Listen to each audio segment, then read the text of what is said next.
we have a very interesting, exciting session for today. But before starting with our talks, I would like to give some important information about our chapter and about POMS. So I'm just gonna share my screen here. So I think you should be able to see my screen right now. Yes. Okay. Okay. So basically, what I want to share with you today is some information about what we do. We are the Latin American chapter of the Production Operations Management Society. And we are very focused on, of course, the Latin American region and the Caribbean. So we have three main goals in this chapter. First of all, we want to promote the interest in the field of production and operations management, and mostly taking into consideration the challenges and the problems that are more relevant for our region. Also, we would like to foster the communication and knowledge sharing among the POMS members. And of course, we would like to encourage the exchange of ideas, experiences, knowledge. And the main purpose is that with sharing this information, we can try to tackle problems in better ways and to learn one from each others. An important thing is that even though that we are the Latin American chapter, we have members from all over the world. This is the board. So we have Diana Ramirez. She is the regional VP for the Americas. Gina Galindo, me, I'm the president of this chapter since 2024. Former president is Chris, who is also with us today. Our vice president is Edgar Gutierrez Franco. Our VP meetings is Agatha da Silva. VP Communications Carla Tejada. Our secretary Sofia Perez. Our treasurer Oriana Calderon. And I would like to take this opportunity to thank all the board for their great effort, their great work. This is a team effort.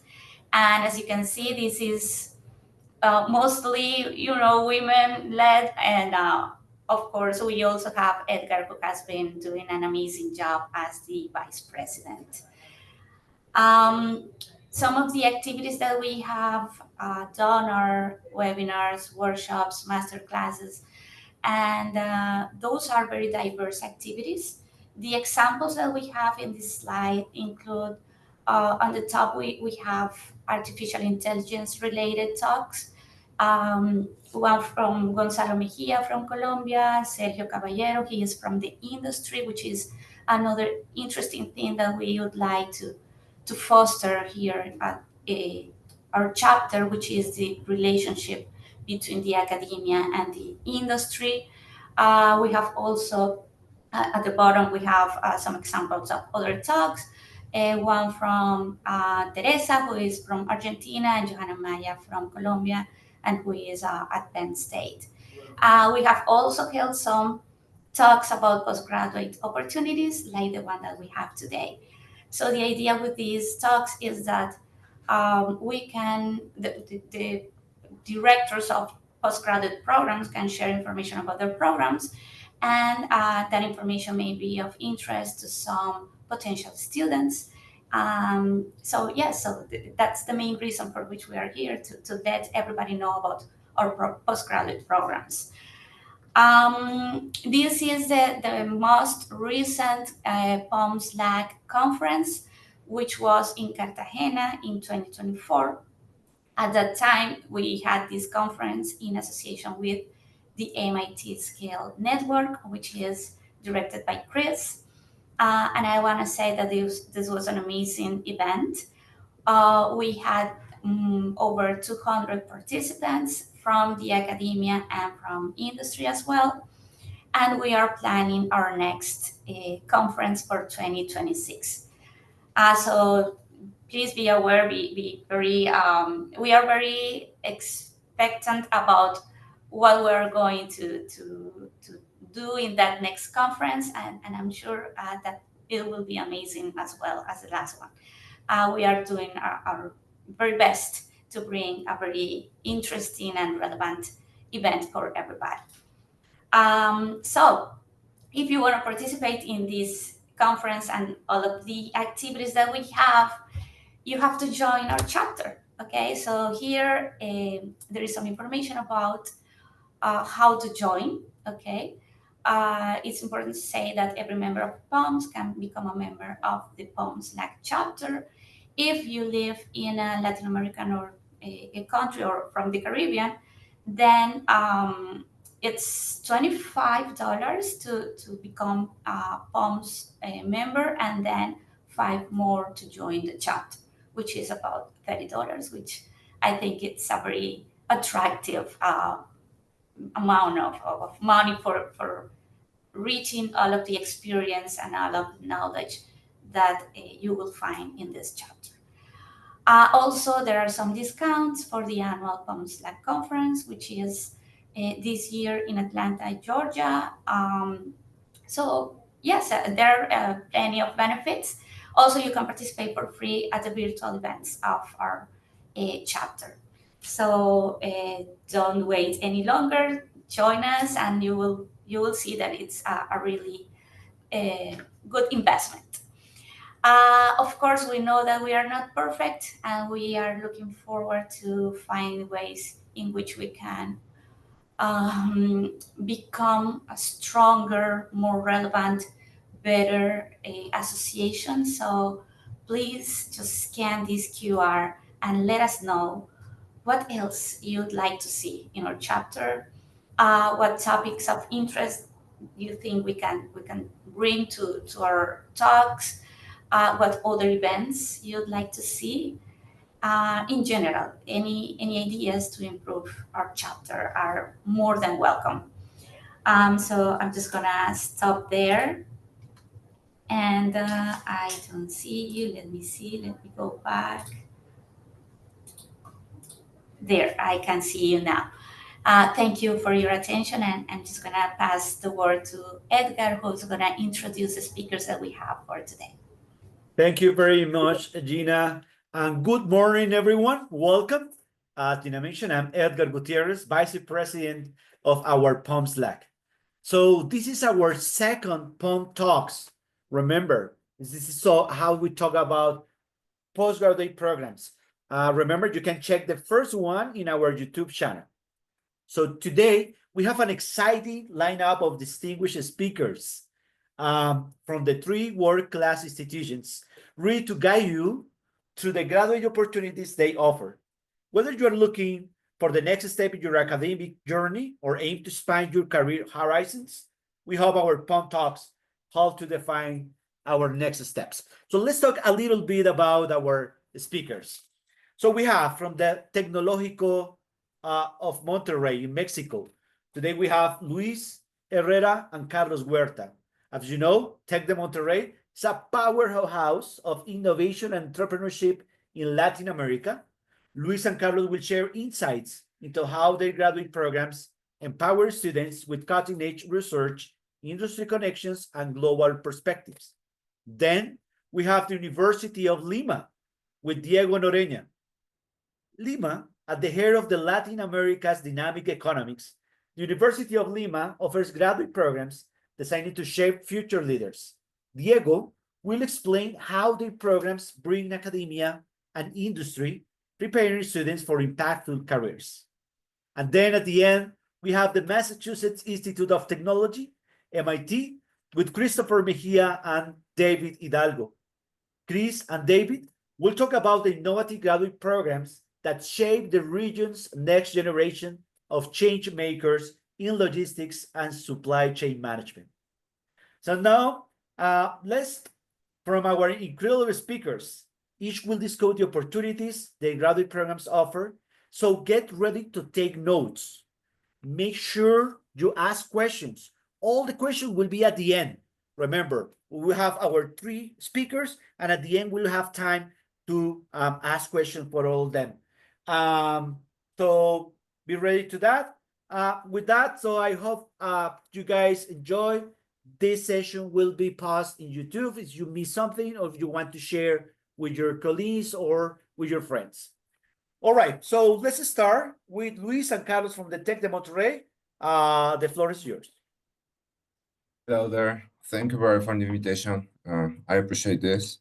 And let me start by sharing my screen. All right.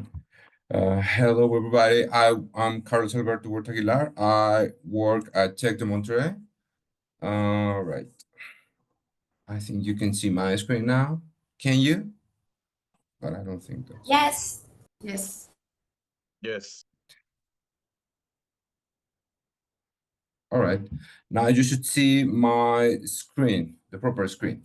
All right, so today I will present two different graduate programs from Tecnológico de Monterrey. As I was telling you, I'm in Campus Puebla from the Tec de Monterrey. Puebla, it's a city that is nearby Mexico City, 1.5 hours. And well, I'll talk a little about me. I've worked in different institutions. I'm from Mexico City, and since 2021, I'm working in Tec de Monterrey. I studied in Stanford and Texas A&M. And well, I've known different universities, I've worked in different institutions, and today I will talk about two particular programs that I think might be of interest for many of you. These programs are centered on this science, technology, engineering, and mathematics fields. And well, this is one of the top priorities for Mexico's government. So you will find some opportunities in here to get some scholarships, to get some aids in case you want to come from abroad, right? Well, as you might know, Tec de Monterrey is one of the top institutions in Mexico and Latin America. Right now, in here, you can say, sorry if this is in Spanish. I don't know the background of everybody, but at the end of the session, I can share the entire presentation with you in English and Spanish. And one another thing to note is that most of classes are in English. The graduate programs are supposed to be in English. And I will show you the core of the professors, and you will see that we have a multicultural background. So don't worry for it, right? So Tec de Monterrey is a powerful institution. In the last few years, it has been centered on developing technology and research. Right now, we have a program that it's called aspirational institutions, where Tec de Monterrey is looking for link with top institutions all over the world, some of them in South America, some of them in the USA, in Canada, and in Europe. So whenever you join these programs, most probably you will be in touch with researchers and students from other institutions, hopefully top institutions. And well, there are many opportunities to go and do different research stays abroad, right? I'm presenting, the program that it's called Doctorate in Engineering Science, DCI by its name in Spanish, and Doctorate in Biotechnology.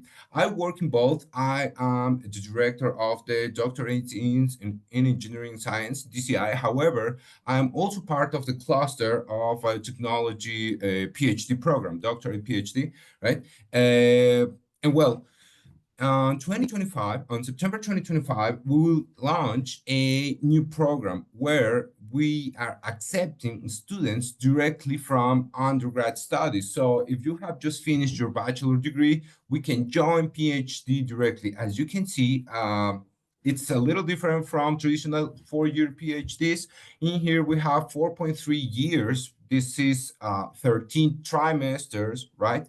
And you can join if you have finished your bachelor degree, but also if you already have a master's, you can join. If you have a master and you come from selected universities, you can match some of the subjects that you already did in your previous studies. So even though the program is for 4.3 years, well, you can diminish the amount of subjects and classes that you are taking, right? So the doctorate in engineering sciences, right?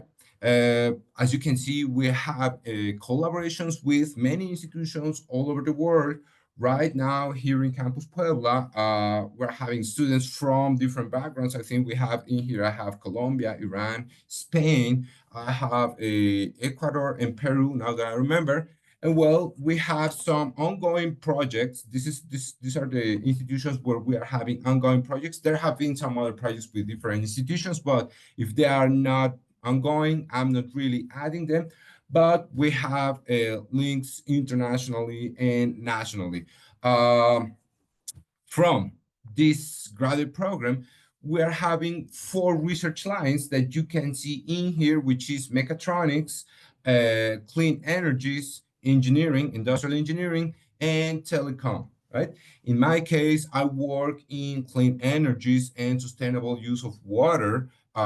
For example, right now we're having a program with University of Texas, Austin, where we are looking to implement desalination in the Gulf of Mexico. This water, for example, is being used to create irrigation ponds that ultimately will lead to irrigate lands that were usually rainfed, which might increase the crops. And well, we're trying to do research that is relevant, not only relevant in our country or in our region, but relevant in the entire sphere where Mexico is embedded. We have an ongoing project. I'm talking about my group. We have an ongoing project with University of Ottawa, where every year one student from Ottawa comes, comes Mexico, and one student from Mexico goes to University of Ottawa. And well, this is some of the infrastructure that we are having. These are all the labs that we are having. These are like some of the particular licenses we have. These are not all of them, but these are like the most important and the most common that we have. We have several laboratories, and each one of the different research lines that I showed you have at least 1 or 2 different laboratories, right?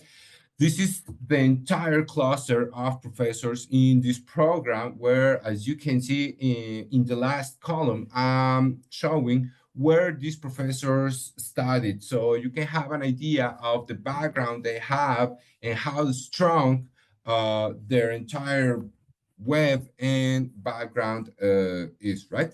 Here in Mexico, we have something called SNII, which is roughly translated into National Research System, right? If you are a researcher and you have certain qualifications, if you are doing projects, international projects, and you are publishing constantly, well, you can get this recognition. In our case, we want all of our professors to have this distinction. Not all universities in Mexico have that, and in our case, well, it's pretty much a requirement. Even in the cases that you see in here a 0, that means that there are candidates. Once you start your work as a researcher, you have these 2 years proof time where you can show yourself, and if you have the necessary skills, you will become national researcher, right? In this meantime, you are called candidate to national researcher. So that's what we are looking for. And these are some of our professors.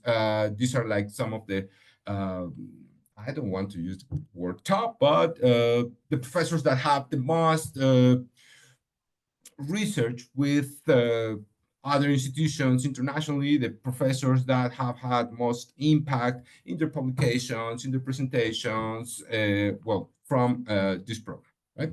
Now, I would like to show you, it's very related. They're pretty much the same. I work in both of them, and most of the time students are working in biotechnology, but at the same time they're working in engineering.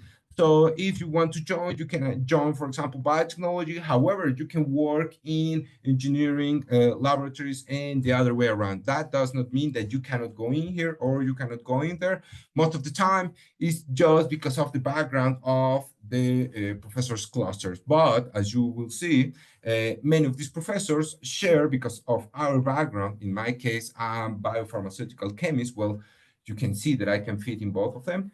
And that happens with some of my colleagues, right? These are like some of the facilities that we are having, particularly for biotechnology. You can imagine that in case of biotechnology, we're using this clean and wet chemistry. Therefore, their facilities are a little more, at least outside, a little more sophisticated, because in the engineering laboratories, well, we have all these big machines, we have all this heavy industry instrumentation. However, for biotechnology, well, you might imagine we need something very, very specific, like CO2 chambers, clean rooms. Okay, so these are also some of the professors that the highlighted professors from the DBT biotechnology PhD program. And well, here you have some QR in case you want to get some more information. If you are interested in joining any of these graduate programs, what you have to do, well, the first step would be to contact the director of this program, in this case, me. Then one admission assessor will contact you, and you will have to present some tests. The first one is this called PAEP, where you have to test yourself, and you are supposed to have uniform knowledge compared to a postgraduate that it's just starting here in Mexico.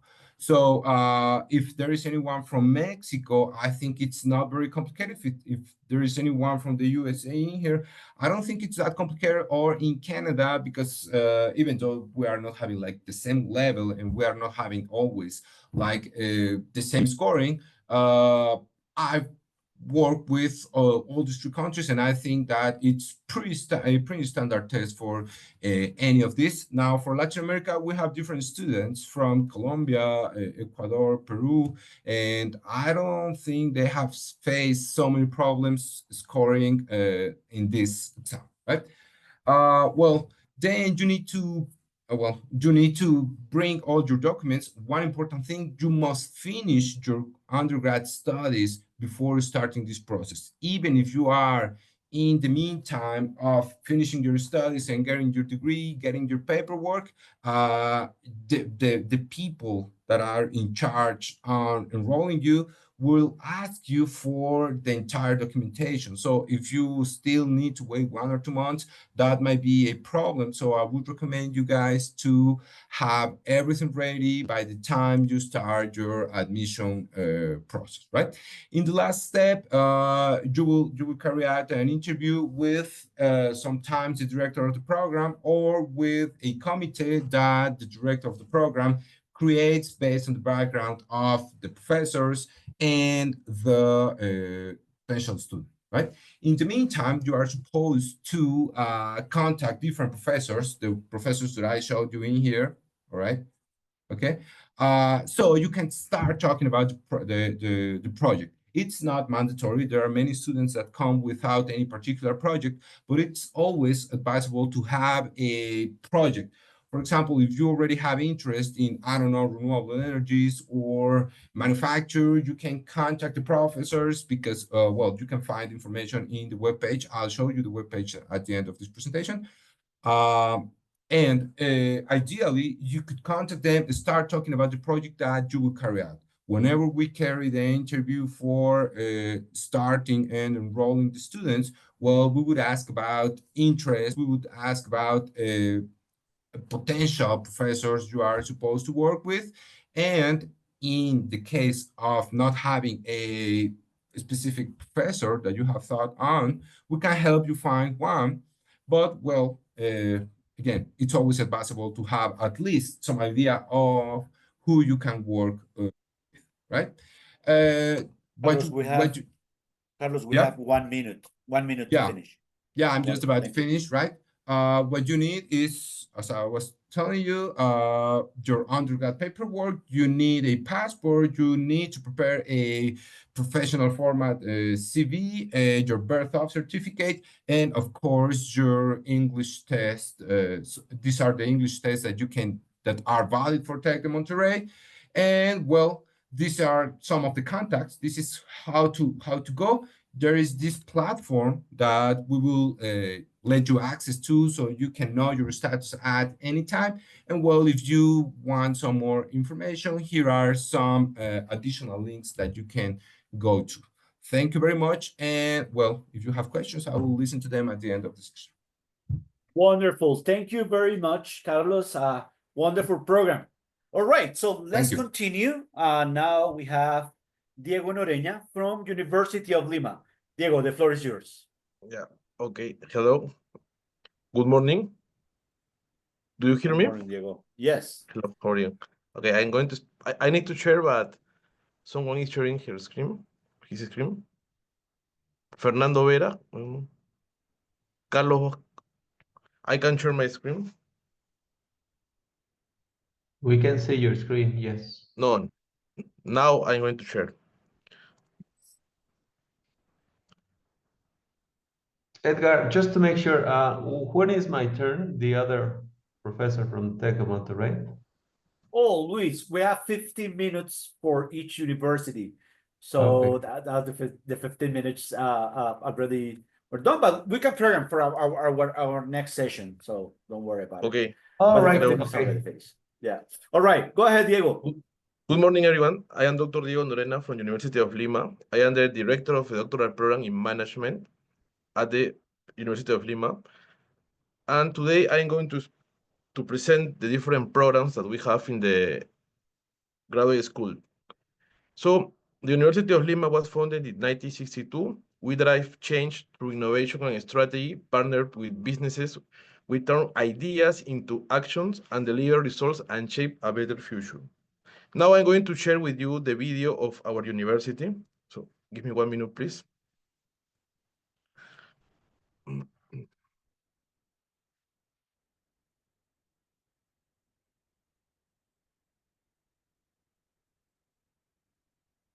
Okay. Do you see my screen? Yes. Hello, do you see my screen? Yes. Okay. Thanks.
Okay, I'm going to stop sharing. And I'm going to come back with my PPTs. Do you see my screen? Yes. Could you see my screen? Yes? Yes. Thanks. Yes. Okay, so I'm going to continue. We have four pillars. The first one is in innovation and research. Second one is in internationalization. The third one is in sustainability. And the fourth one is in business engagement. The University of Lima has a world-class infrastructure, modern space, supporting the research, the innovation, and the professional growth, giving students all the experience that you saw in the video. Also, we invest a lot in culture, in sports, in entertainment. All of our students have a very good experience in the university. We have around 28,000 students. We have around 68,000 alumni, 2 doctoral programs, 10 master degree, 14 undergraduates, and 62 years in the market. Now I'm going to present the graduate school. Since its creation, since its foundation in 1997, it has been recognized for the excellence and quality in education. All our programs are designed with a lot of knowledge in. We use here apply and basic knowledge to have programs in innovation, not always the entrepreneurship and social well-being. No? Our programs, we have a master in business administration, we have a master in corporate law, we have a master of operations, a master of banking and finance, a master of innovation and management, a master of marketing and commercial management. As I told, we have 2 doctoral programs, the first one in administration and the second one in communications. We focus always in connect the industry with the academy. That's our value proposal. We are aligned with the Scientific Research Institute. We have 4 pillars in research, in basic and applied research, as I told before, in innovation and digital technology, sustainable development, society and human behavior, knowledge management, and economy. Now I'm going to present the Master in Operation and Project Management. This is a master led by experience in business, offering a high-level curriculum with the industry trends and a strong networking opportunities for the career growing. The Master of Operation has 4 pillars. The first one in operation, the second one in strategic planning, the third one in project management, the fourth one in leadership, and finally in technology. Our PhD in administration is a research program with a strong emphasis on epistemology, methodology, and also the management areas. It's about 3 years, and we form the best researchers in different fields like human resource, finance, innovation, also strategy, and the other fields of management. Also, we have in our graduate school journal that we are going to launch in 1 month. It's called Peruvian Journal of Management. And as you can appreciate in the next PPT here, we have an editorial committee from around the world, from North America, Central America, South America, and Europe. So that's our graduate school. As I told before, we want to connect the industry and the academy in different ways. We do apply and basic research, apply research in our master programs, and basic or pure research in our doctoral programs. So thanks. It was a pleasure to share with you our university. Wonderful. Thank you so much, Diego. A great presentation. All right. So now, hopefully you guys are preparing your questions for the final. All right. So for now, we have Dr. Chris Mejia and Dr. David Hidalgo from MIT. So Chris and David, the floor is yours.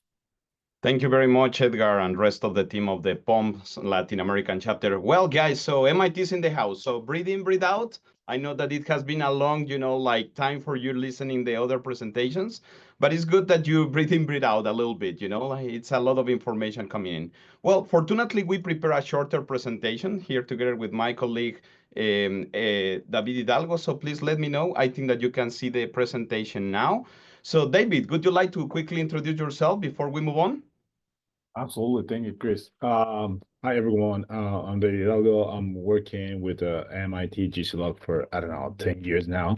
So it's been a pleasure, and I'm gonna be very happy to taking the time to talk to you about the program today with the current director of the program. So Chris, go ahead and I will supplement any information that is just missing. That's great. I'm going to be bouncing, like the word together with you, Dave. Thank you. So, well, guys, my name is Chris Mejia. I'm originally from Mexico, and I'm the director of the Graduate Certificate in Logistics and Supply Chain Management. In short, and in easier words, the GCLOG program. So first, I want to tell you, like, what is the program about? Well, mainly our vision is, like to really change the mindset of the students that pass through the program. We really want to make changes in the way that you think, and hopefully you will be able to come back to your corresponding home countries and make a difference there. That's why we say that we want to create change agents that will come back. But in order to do that, you need to be trained and educated in such a way that you are going to elevate, like the graduate education that you will receive. And that's how the GCLOG program might support you. Basically, what we want to do for you is to amplify your horizon, understand like what is happening in different, like locations around the world that we call emerging market economies. Because like in Mexico, Bolivia, and in different parts of Latin America and the Caribbean, the experience of different, like challenges in Africa and also Southeast Asia is pretty similar. Sometimes a little bit more challenging than in the Americas, just to say the least. So, but that's the vision, and that's what we want to do with you. Okay, once you visit MIT, etc. So, for that reason, we created this academic program that is a hybrid program and very flexible, hands-on, for emerging market professionals. And then the eligibility depends on at least you should have 3 years of working experience. These internships and things like that are not valid. So you need to have real working experience, because that's the difference that we get in order to squeeze a little bit more of the content that you will be able to get directly from experts from around the world that we invite to come to the MIT campus for you to get the best of it, Second, of course, you should have completed your undergraduate studies, otherwise you are not eligible. And hopefully, or preferably, you should be enrolled in any kind of graduate program, again, is preferably. And a graduate program can be, like an MBA, a master's in science, a master's in engineering, a certification and a specialization, or even a PhD, even if you are there, right? And you want to amplify this. So how we have configured the program is as follows. We have 4 modules. The first module, as you can see here, I'm going to use the pointer. So it's the GCX, that is the online module. So it's 8 weeks of content, and we combine this between asynchronous and synchronous content for you to actually to brush up your foundations in supply chain management, statistics, optimization, supply chain network design, inventory management, etc., right? But if this is the first time for you to get in touch with supply chain management, don't worry.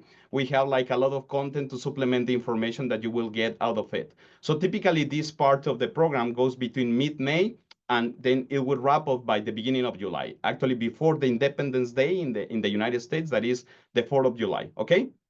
And if you are able to do a very good job there, getting a very good score, you will be invited to come to the second part of the program. The second part of the program is what we call the summer residential seminar. And then that's when you come to MIT for the very first time. You will be here for 3 weeks between the 2nd and the 4th week of July. And then you receive around 28 different classes, from different experts in different topics that go or include sustainability, urban logistics, agri-food, how to serve micro and small firms, etc., etc. But the content is not the typical content. We want to make sure that whatever you receive is something that we are developing as the state of the art into the practice in different parts of the world with real projects, and you will listen this not only from our faculty here at MIT, but also from different guests that we invite from Europe, from Africa, from industry speakers, and many others, experts that we have. Through workshops, lectures, and hands-on content, competitions, so that you actually drive this into practice somehow.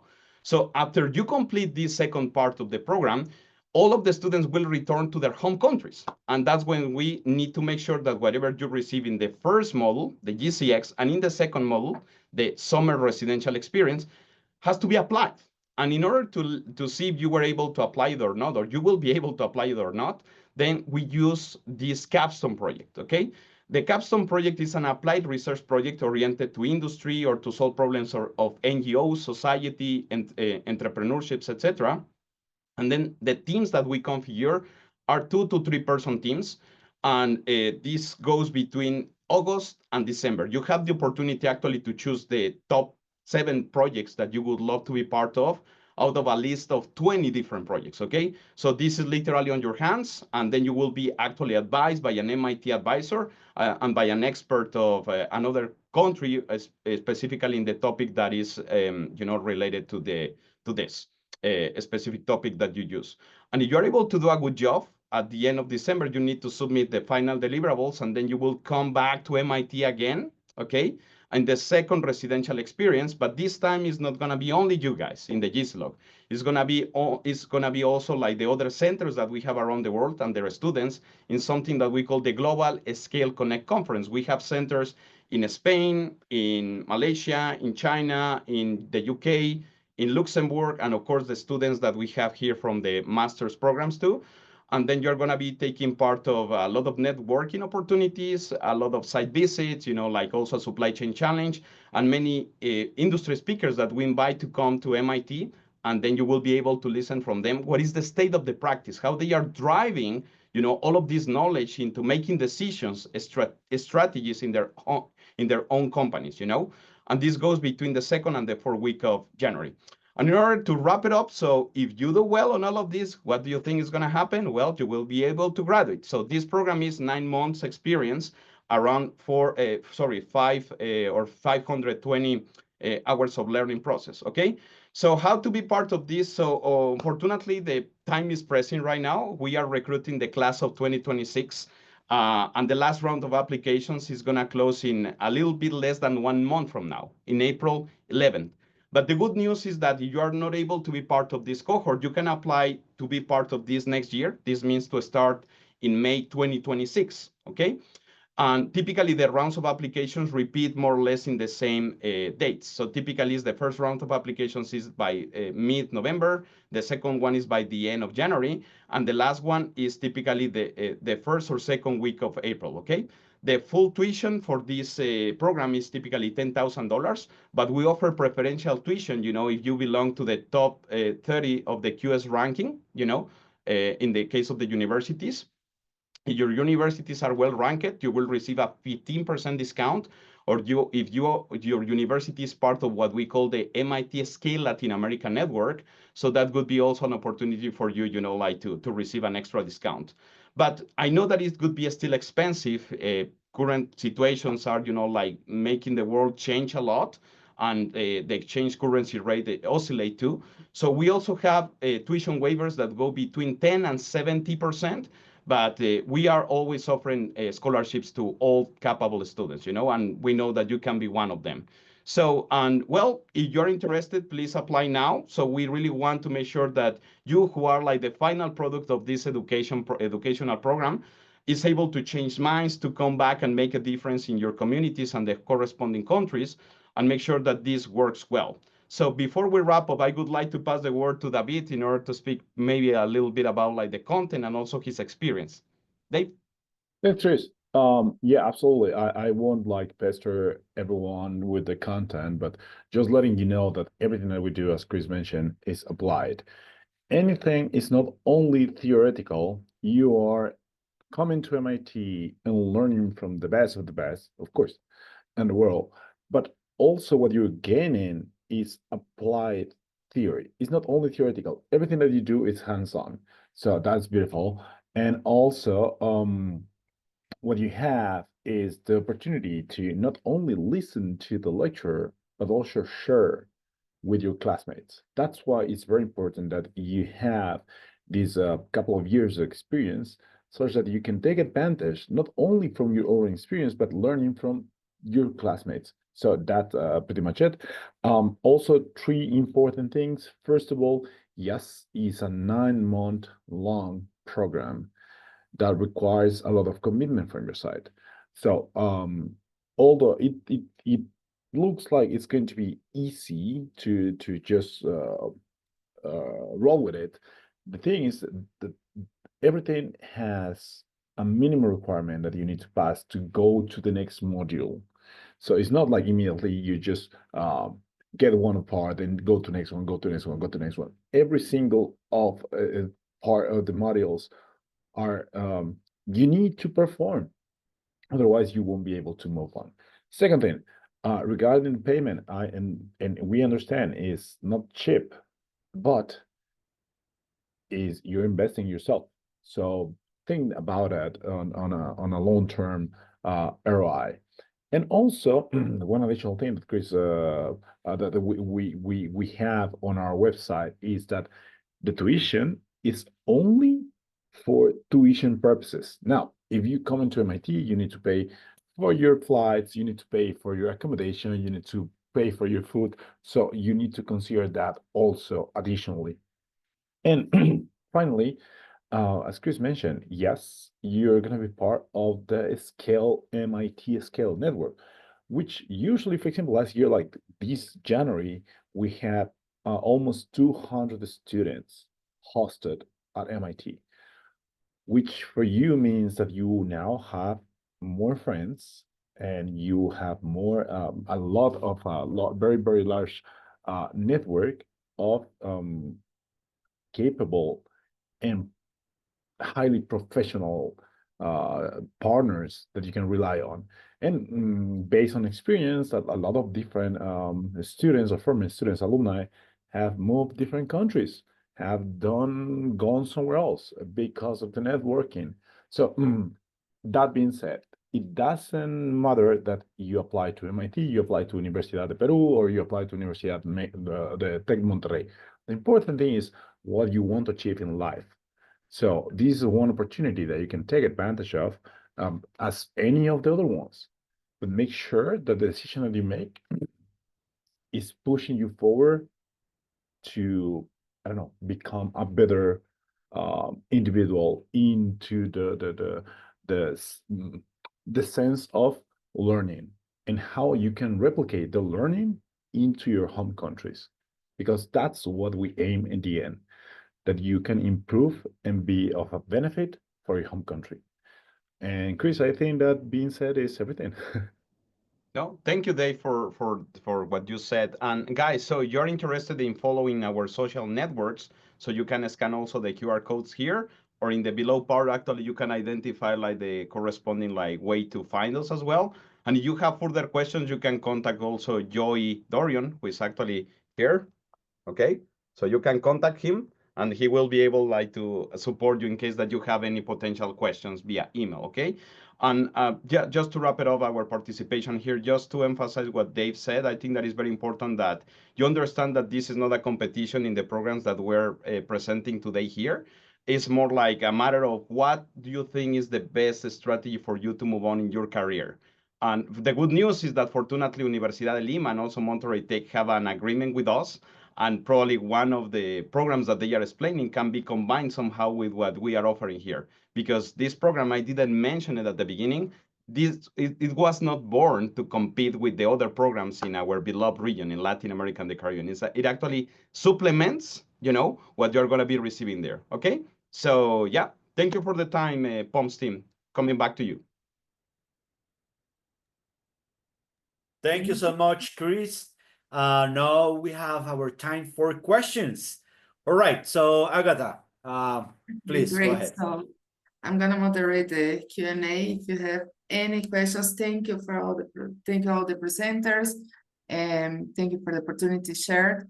I guess that students may have some questions about the programs, about the facilities that you can provide. So the floor is open. If someone wants to speak, you can just open your mic or just raise your hand if you feel more comfortable writing in the chat as well. You can read your question. So please go ahead. Don't be shy. All right, so let me warm up with one question for all the panelists. All right, so usually in this kind of events, most of the questions that we have is, how do you support students in their professional development and job placement after graduation. So how's the relationship with your alumni? I don't know if who wants to take the shot first?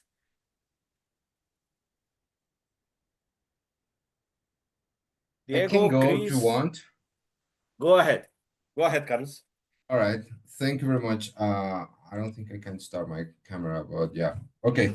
As Christopher was saying, I think this is very important, and it's not like a competition thing. One thing that I do, and this is a little more personal, is to try to keep track of your students, what they will do whenever they finish either undergrad, master, or PhD, even before they graduate. In the last semester, sometimes I try to provide feedback about where are they applying, which industries we have locally or regionally, wherever they want to go.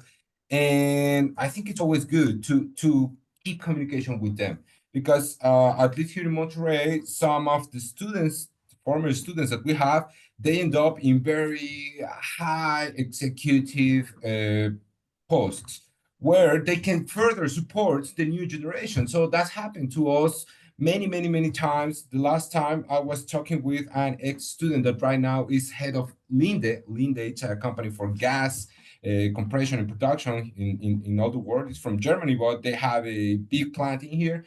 He's right now it has a very high ranking there, and we were finding the way to create some jumper posts in there, and it was only for students from Tec de Monterrey, because of this partnership that exists between alumni and current students from the institution. So yeah, this is a very important part, because it's not only the institution, but what you do and where are you going after finishing. Thank you. Wonderful. Thank you, Carlos. Someone Thanks. else, the other universities wants Diego, to go? please. Go ahead, Diego. Diego. Hello. Go ahead. Okay. This is a very important thing, and we have. I'm going to answer the question with two verticals. The first one is that we have a career service and job placement. We provide career counseling to help graduates to also navigate in their job research. Also, we provide resumes. We do some conference, no, to connect with our alumni, and we are trying to establish an alumni associations, no, with different conference here. It's very important to develop a good strategy to connect always and to share knowledge, because as you know, when you have a master degree, you do your master degree because you love knowledge, and we have to develop different strategies to always follow our leaders. We have in our faculty, we have strong leaders in different industries, so they always give conference. Our students also can give, our alumni can give different conference in the university and connect with different professionals. Do you hear me? Because I have a bad connection now. We can hear you. Excellent, Diego. Yeah, perfect. We can hear you. Yes. Thank you very much. Okay, thank you. Maybe Miguel Bocio want to complement. I don't know. Miguel? Yes. morning. First, hello everyone. Sorry for the delay.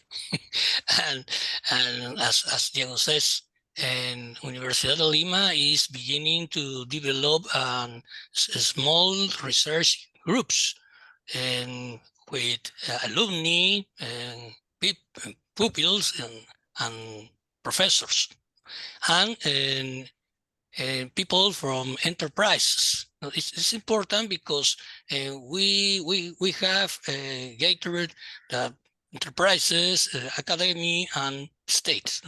This is important for us, to us, and not only for our pupils, because alumni. Wonderful. Thank you. Thank you, Thanks, Miguel. Miguel. Thank you, Miguel. All Dave, right, go ahead. David. And yeah, from our side, I would say that so GSOLOG is almost 15 years old now. So we have almost 450 alumni by now. And what we do is we use the network that we have. Mostly, most of the alumni usually share, for example, positions that they have offering into their companies. So it's like a well-rounded program that after you learn, you still have the network, and then students that are current students can apply for these positions, or former alumni can apply also to these positions. So it's very interesting. We used to have some job fairs, which we had not had for a while after COVID, because like things in person became like complicated. But it doesn't mean that we don't offer this. Now, furthermore, it's not only the GIS loggers, the GIS log former alumni, but it's also the Scale Network alum, which means, like, for example, 200 students per year over 15 years is almost 3,000 students, which means 3,000 people around the world that can be like just a reach for you, so you can just reach out and ask them. And always, like, the interesting thing about MIT alum is that you're always supporting each other. So that somebody who has a graduate from any of the Scale Network programs is going to be a very, very highly committed person for your company. So the first thing that usually alumni offer is this position to alumni from the network, and then they open up, of course. But we try to always to support that alum and current students can get in touch with all of this information. Anything that we receive as job offers, we just share it, spread on the network, and usually people like take a good advantage of it. Wonderful. Thank you, David. All right, Agata. Great. So thank you. We have our time now. Thank you all for your time, for your presentation, for the insights that you provided us. Thank you for all the students that were here. Hopefully this was an interesting session for you, and you can get some ideas on how you can go now after you finish your undergraduate, your master's. So if you have any further questions, you can always reach out to us. This week, I'm going to share with you the recording of the session and a drive with all the information that all the 3 universities could share with us. So if you didn't get some info, if you need another contact or review something, so we're just going to have the access for that by the end of this week, okay?